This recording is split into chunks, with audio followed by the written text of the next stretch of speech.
Right Shankari, so Delhi Aam Aadmi party so దీనికి సంబంధించి మనం చూసినట్లయితే కేజ్రీవాల్ని అరెస్ట్ చేయడం జరిగింది. సో ఢిల్లీ మద్యం కుంభకోణానికి సంబంధించి అండ్ ఈ విషయానికి సంబంధించి సో ఆయన్ని కోర్టులో హాజరుపరిచారు. సో 5 నిమిషాలు ఆయనకి పర్మిషన్ కూడా ఇవ్వడం జరిగింది, వాదనలు వినిపించాలి అని. దీనికి సంబంధించి కొన్ని కీలక వ్యాఖ్యలు చేయడం జరిగింది. సో ఆయన బీజేపీకి సంబంధించి కొన్ని కీలక వ్యాఖ్యలు చేశారు. ఆ వ్యాఖ్యలు ఏంటి, అసలు ఎలాంటి వాదనలు వినిపించారు న్యాయమూర్తి ముందు అనేది ఒక విషయం చూద్దాం. రైట్ సంబంధించి రాజకీయాల్లో ఆమ్ ఆద్మీ పార్టీని లేకుండా చేయాలనే కుట్రతోనే తనను అరెస్టు చేశారని ఢిల్లీ సీఎం అరవింద్ కేజ్రీవాల్ ఆరోపించారు.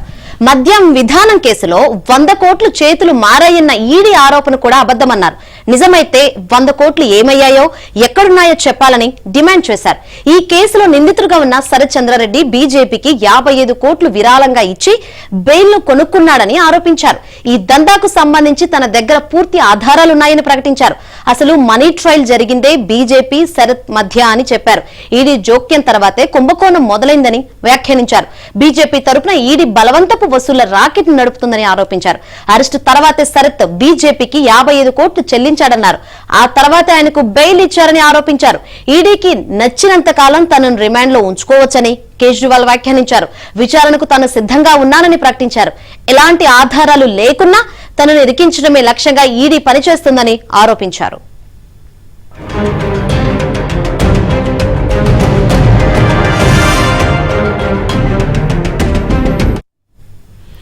మద్యం కుంభకోణంలో అరెస్ట్ అయిన కేజ్రీవాల్ ను ఈడీ గురువారం ఢిల్లీ రౌస్ ఎవెన్యూ కోర్టులో హాజరుపరిచింది. మరో వారం రోజుల కస్టడీకి అనుమతించాలని కోరింది. సిబిఐ ప్రత్యేక న్యాయమూర్తి కావేరి బవేజా విచారణ నిర్వహించారు. కేజ్రీవాల్ కు స్వయంగా వాదనలు వినిపించడానికి అవకాశం ఇవ్వాలని ఆయన తరపున సీనియర్ అడ్వకేట్ రమేష్ గుప్తా కోరారు. న్యాయమూర్తి అంగీకరించి కేజ్రీవాల్ కు 5 నిమిషాలు అవకాశం ఇచ్చారు. దాంతో కేజ్రీవాల్ స్వయంగా హిందీలో వాదనలు వినిపించారు. ఈడీపై పలు కీలక ఆరోపణలు చేశారు. ఈడీ ఫైల్లో ఉన్న 1,00,000 పేజీలు తమకు అనుకూలంగా ఉన్న రికార్డుల్లోకి తేవడం లేదు అన్నారు.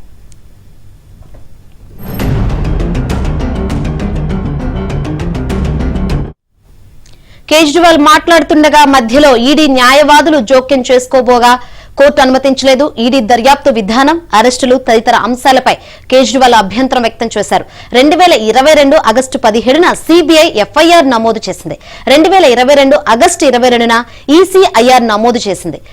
నన్ను అరెస్ట్ చేశారు, కానీ ఏ కోర్టు కూడా నన్ను దోషిగా నిర్ధారించలేదన్నారు. సిబిఐ 31,000 పేజీలు, ఈడీ 25,000 పేజీల సమాచారాన్ని ఈ విషయానికి సంబంధించి కోర్టు ముందుంచాయి.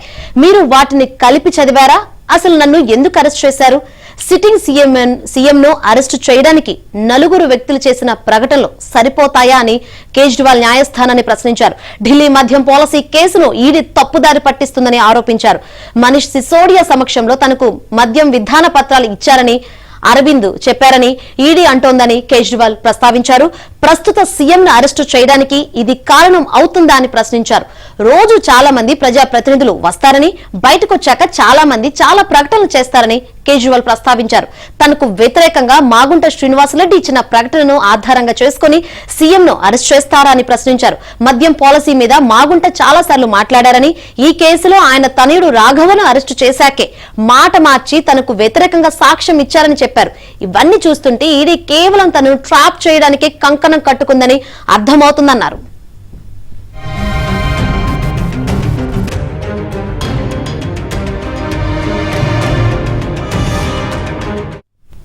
కేజ్రీవాల్ ఆరోపణలను ఈడీ న్యాయవాది ఎస్వి రాజు ఖండించారు. మద్యం విధానం కుంభకోణంలో స్వీకరించిన లంచాల మొత్తాల్ని ఆప్ గోవా ఎన్నికల్లో వినియోగించింది అని రాజు ఆరోపించారు. సౌత్ గ్రూప్ నుంచి హవాలా రూపంలో డబ్బులు వచ్చాయని చెప్పడానికి ఈడీ దగ్గర సాక్ష్యాలు ఉన్నాయని అన్నారు. మద్యం కుంభకోణానికి బీజేపీకి ఎలక్టోరల్ బాండ్ల రూపంలో వచ్చిన 55 కోట్లకు ఏ సంబంధం లేదని ఈడీ న్యాయవాది చెప్పారు. సీఎం అయినంత మాత్రాన అరెస్టు చేయకూడదని లేదని రాజు కోర్టుకు వివరించారు. సీఎంకు భిన్నమైన ప్రమాణాలు లేవని, సామాన్యుల లాగానే సీఎం ను అరెస్ట్ చేసే అధికారం ఉంది అన్నారు. ఇక కేజ్రీవాల్ తరపు న్యాయవాది రమేష్ గుప్తా స్పందిస్తూ ఎలక్టోరల్ బాండ్స్ తో ఈ కేసుకు సంబంధం లేదంటే దీనిపై కూడా విచారణ జరిపేలా ఈడీకి ఆదేశాలు ఇవ్వాలని న్యాయస్థానాన్ని కోరారు. వాదనలు విన్న స్పెషల్ జడ్జి కావేరి బవేజా తీర్పు రిజర్వ్ చేశారు. కేజ్రీవాల్ వాదనలు లిఖితపూర్వకంగా ఇవ్వాలని ఆదేశించారు. ఇక సాయంత్రం 4 గంటల తర్వాత ఇచ్చిన ఉత్తర్వుల్లో కేజ్రీవాల్ కు ఏప్రిల్ 1 వరకు ఈడీ కస్టడీకి ఇస్తున్నట్లు వెల్లడించారు. ఆ రోజు ఉదయం 11 గంటలకు తన ముందు హాజరుపరచాలి అని ఆదేశించారు.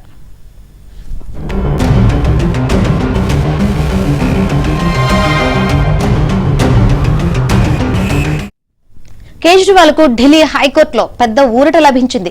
జైలు నుంచి ప్రభుత్వాన్ని నడపడాన్ని అడ్డుకోలేమని ఢిల్లీ హైకోర్టు స్పష్టం చేసింది.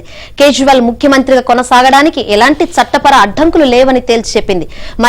మద్యం విధానం కేసులో కేజ్రీవాల్ ను ఈడీ అరెస్టు చేసినందున ఆయనను ముఖ్యమంత్రి పదవి నుంచి తొలగించాలని కోరుతూ ఢిల్లీ హైకోర్టులో ప్రజా ప్రయోజన వ్యాజ్యం దాఖలైంది.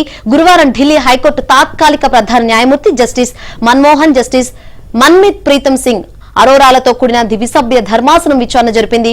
కేజ్రీవాల్ ముఖ్యమంత్రి పదవిలో కొనసాగడం వల్ల న్యాయ ప్రక్రియకు ఆటంకం కలుగుతుందని పిటిషనర్ వాదించగా ధర్మాసనం తోసిపుచ్చింది.